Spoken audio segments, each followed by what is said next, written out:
Assalamualaikum warahmatullahi wabarakatuh. Sahabat dan rekan tani sekalian dimanapun berada, salam tani.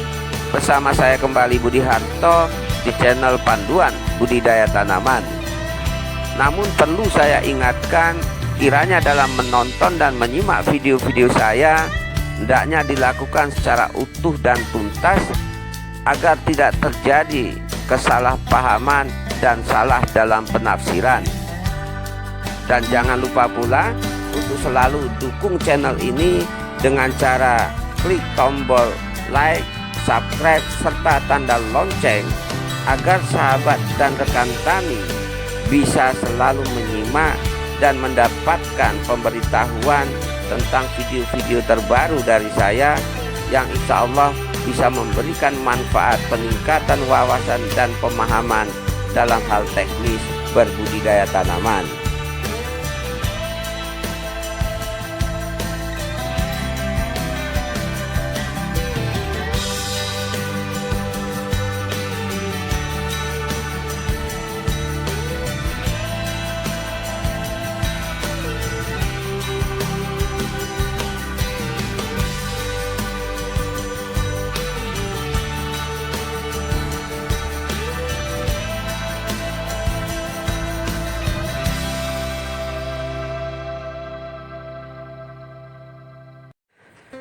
Pada dasarnya, lahan ataupun tanah merupakan salah satu sumber daya alam yang masih sangat bisa diperbaharui. Namun demikian, apabila kita menggunakan lahan-lahan tersebut secara rutin dan berkesinambungan dengan pengolahan tanah yang intensif untuk mengejar ekonomi dari hasil budidaya tanaman kita, sehingga membuat lahan tersebut menjadi jenuh ataupun bahasa sederhananya menjadi capek. Dan kondisi ini biasanya bukan karena faktor-faktor yang sering kita jadikan alasan pembenaran atas kesalahan teknis budidaya kita. Namun sewajarnya kesalahan itu sudah dipastikan berasal dari kita sendiri selaku pemilik dan pengelola lahan tersebut.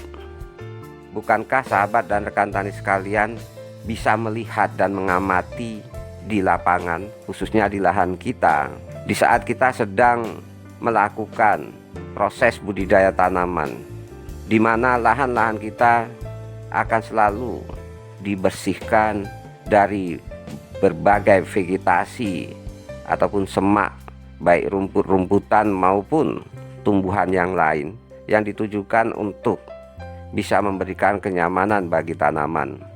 Namun di luar daripada itu, dari niat baik kita dalam hal merawat dan memelihara tanaman, tanpa kita sadari lahan-lahan kita semakin hari akan terdegradasi atau menurun dalam tingkat kesuburannya, baik kesuburan secara kimiawi maupun kesuburan secara alami. Kesuburan tersebut lebih cenderung merosot dari sisi sifat fisik maupun sifat kimianya, di mana tekstur maupun struktur tanah menjadi lebih padat. Kemudian lahan-lahan tersebut semakin berpasir, bisa ditandai dari rumput-rumputan yang menjadi sulit untuk bisa tumbuh dan berkembang. Hal ini dikarenakan efek pemadatan dan hilangnya pori-pori tanah. Pemadatan tersebut lebih cenderung dikarenakan proses-proses kimiawi di dalam tanah yang jarang melibatkan oksigen, sehingga secara otomatis tidak akan terjadi tekanan-tekanan penggemburan tanah yang dihasilkan dari proses oksidasi reduksi, sehingga secara otomatis pula akan mengurangi tingkat kapiler tanah yang ada di lahan budidaya kita. Reaksi-reaksi kimia yang terjadi di dalam tanah, baik secara organik maupun secara kimiawi, akan menimbulkan proses fisika, tekanan dari gas ataupun udara dari dalam tanah itu sendiri, sehingga tekanan-tekanan udara ataupun gas tersebut akan selalu menuju ke atas permukaan, yang pada akhirnya akan menciptakan rongga-rongga dan akan terjadi pertukaran gas dengan oksigen, serta secara otomatis pula akan terbentuk pipa-pipa kapiler tanah, sehingga proses pertukaran gas di dalam tanah menjadi lebih baik. Hal ini tidak akan terjadi apabila kondisi tanah kita semakin memadat dan bantat. Namun daripada itu, dengan kondisi yang sama pula, seharusnya kita selalu dan senantiasa memberikan bahan organik di setiap mengawali proses budidaya, dan tentunya juga tidak dalam taraf yang berlebihan, mengingat segala sesuatu yang berlebihan itu juga tidak baik. Jadi jangan difikirkan bahwa hanya dengan penggunaan pupuk tabur kimia atau yang disebut pupuk tabur pabrikan, tanah itu bisa mati ataupun jenuh terhadap proses-proses alamiahnya. Bahkan dengan melebihkan bahan organik di dalam tanah juga bisa membuat tanah tersebut tidak sesuai untuk syarat tumbuh kembangnya tanaman apabila diberikan secara jor-joran ataupun berlebihan. Sebagai contoh dan buktinya, sahabat tani sekalian bisa melihat di seputaran area kandang ternak yang bahkan rumput teki sekalipun akan sulit tumbuh, mengingat sejatinya seluruh jenis tanaman akan membutuhkan komponen tanah dalam proses hidupnya, kecuali kita melakukan budidaya tanaman dengan cara-cara pemaksaan melalui teknologi yang lebih baik seperti hidroponik dan lain-lain. Namun selama kita berbudidaya tanaman di tanah, hal-hal seperti ini juga harus diperhatikan. Penjelasan ini merupakan jawaban dari pertanyaan sahabat tani kita, di mana beliau menanyakan mengapa lahan-lahan janda atau lahan-lahan yang sudah pernah dipakai, kondisi tanamannya tidak sebaik sebelumnya. Jawabannya sebetulnya simpel. Ya karena yang namanya sisa ataupun ampas sudah dipastikan kandungan intinya sudah banyak yang hilang. Namun bukan berarti harus demikian adanya. Selama kita menerapkan pola-pola yang bisa merecovery atau memulihkan kondisi lahan kita, maka dari itu bisa kita analisa secara logika. Dengan kondisi pertanaman pada saat-saat sebelumnya, sudah dipastikan petani akan selalu mengupayakan lahannya itu bersih dan bebas dari vegetasi tumbuhan maupun gulma. Berbeda dengan lahan-lahan yang dibiarkan, tidak menjadi sarana untuk berbudidaya tanaman, di mana berbagai vegetasi rumput maupun tumbuhan bisa tumbuh dengan bebas, yang sebenarnya vegetasi tersebut pada akhirnya sebagai sumber penambahan bahan organik di tanah ataupun lahan. Maka dari itu, yang mengakibatkan lahan budidaya kita berangsur-angsur terdegradasi dari kesuburan fisik maupun kimiawinya, ya karena keberadaan bahan organik yang matang secara alami di lahan berangsur-angsur semakin hilang karena proses budidaya dan banyak terserap oleh tanaman, serta hilang karena faktor cuaca seperti air hujan dan sebagainya. Apabila kita sudah memahami itu dan sadar akan kondisi tersebut, mengapa sejauh ini kita tidak melakukan hal-hal yang bisa memberikan efek recovery atau pemulihan lahan? Layaknya kita memakai sepeda motor ataupun mobil, bahan organik di dalam tanah saya ibaratkan seperti oli. Apabila sering dipakai terus-menerus, meskipun mesin itu bisa berjalan, namun mesin itu tidak bisa berjalan sempurna kecuali kita mengganti olinya dengan yang baru, sehingga mesin tadi masih bisa berjalan secara normal kembali. Kehilangan banyak bahan organik akibat proses budidaya yang tidak menyediakan tambahan-tambahan bahan organik secara alami. Harusnya kita sebagai petaninya sadar diri. Bila memang itu kekurangannya, ya sudah sewajarnya dan wajib untuk kita berikan tambahan ke lahan budidaya kita. Kalau alam tidak bisa menyediakan, lahan juga tidak bisa memproses pembentukan bahan-bahan organik baru di dalam tanah, maka harusnya kita yang berinisiatif menambahkannya. Itu jawaban simpel saya.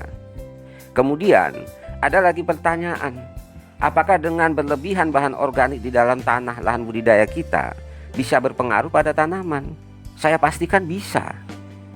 Apabila kita menggunakan bahan organik secara terus-menerus, berkesinambungan dalam jumlah yang berlebihan, juga akan mengurangi kualitas tanaman dalam bertumbuh dan berkembang, serta mengurangi kualitas agregat tekstur dan struktur tanah itu sendiri, sehingga akan terjadi dominasi dari bahan organik yang bisa menimbulkan kondisi-kondisi sekunder seperti hadirnya hama dan penyakit maupun penurunan kualitas dari hasil panen. Karena semakin banyak bahan organik akan membuat hasil panen kita menjadi lemah dan letoy. Lemah dalam arti kurang tahan terhadap daya simpan, kemudian rentan terhadap hama dan penyakit dan sebagainya. Karena kelebihan bahan organik tadi akan cenderung merangsang pembentukan asam amino. Layaknya manusia yang selalu makan protein, maka akan membuat tubuhnya menjadi lebih gemuk atau obesitas. Dan dengan obesitas tersebut membuat gerakan kita semakin malas, sehingga bisa menjadi faktor bangkitnya penyakit-penyakit kronis akibat ketidaksesuaian proses fisiologi di dalam tubuh kita sendiri. Maka dari itu, saya juga melihat bahwa ada rekan-rekan dan sahabat tani kita yang sekarang ini lagi kemaruk-kemaruknya menumpuk bahan organik di lahan budidayanya. Saya pastikan itu bagus apabila dilakukan di lahan-lahan yang memang sudah capek dan jenuh. Tapi bila itu dilakukan secara terus-menerus, maka akan terjadi penumpukan bahan organik secara berlapis-lapis, sehingga akan menimbulkan efek layaknya kita membuat tanah menjadi gambut.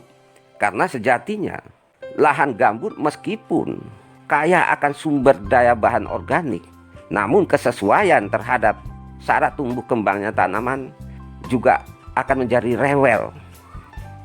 Bagi sahabat dan rekan tani yang sudah tahu tanah gambut, pastinya sudah paham bagaimana rewelnya tanaman bila kita tanam di lahan-lahan tersebut. Meskipun lahan gambut yang sudah normal dan sudah terkontaminasi oleh partikel tanah, itu merupakan lahan yang sangat subur, yang bisa membuat tanaman itu begitu makmur, namun bisa dipastikan ketahanan tanamannya akan menjadi rendah.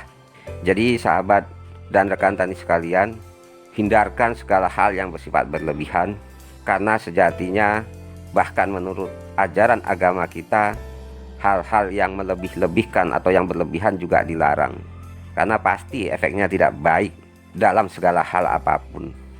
Selain itu, bahan organik itu sendiri yang dibutuhkan agar lahan kita bisa ideal untuk syarat tumbuh kembangnya tanaman tidak lebih dari 10%.